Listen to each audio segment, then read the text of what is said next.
আপনারা দেখতে পাচ্ছেন চট্টগ্রামের এই মুহূর্তে একটি ভয়াবহ দুর্ঘটনা ঘটে গেল। এখনো আমরা ঠিক সরাসরি এখানে রয়েছি। দেখতে পাচ্ছেন দর্শক, খুব মারাত্মকভাবে গাড়ি অ্যাক্সিডেন্ট হলো, কিন্তু এখনো ক্ষয়ক্ষতির কোনো বিস্তারিত জানা যায়নি। এখন সবাই মোটামুটি দেখা যাচ্ছে একটি গাড়ি এখন একদম ধুমড়ে মুচড়ে গেল। কিভাবে এই আসলে এটির সূত্রপাতটি কোন কোন দিক থেকে হলো এখনো জানা যায়নি। আমরা বিস্তারিত জানবো এবং আপনাদেরকে অবশ্যই জানাবো। দেখতে পাচ্ছেন এই গাড়িটি একদম কিন্তু একদম ধুমড়ে মুচড়ে গেল। ঠিক আসলে বোঝা যাচ্ছে না, একটি মার্সা পরিবহন বোঝা যাচ্ছে এটি চট্টগ্রামবাহী, হয়তোবা কক্সবাজার থেকে চট্টগ্রামের উদ্দেশ্যে রওনা দিয়ে আসছিল এবং একটি মালবাহী ট্রাকের সাথে সংঘর্ষ। আমরা যদিও কোনো হতাহতের ঘটনা শুনিনি, কিন্তু এলাকার স্থানীয় লোক বলতেছে এখানে ড্রাইভার খুব গুরুতর আহত হয়েছে এবং চট্টগ্রামের উদ্দেশ্যে তাদেরকে নেওয়া হয়েছে।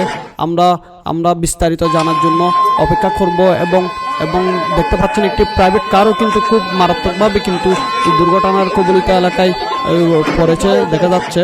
হ্যাঁ দর্শক, আমি রয়েছি আপনাদের সাথে ঢাকা নিউজ থেকে। দেখতে পাচ্ছেন এভাবে কিন্তু এই সূত্রপাতটি হয়েছিল।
Thank you.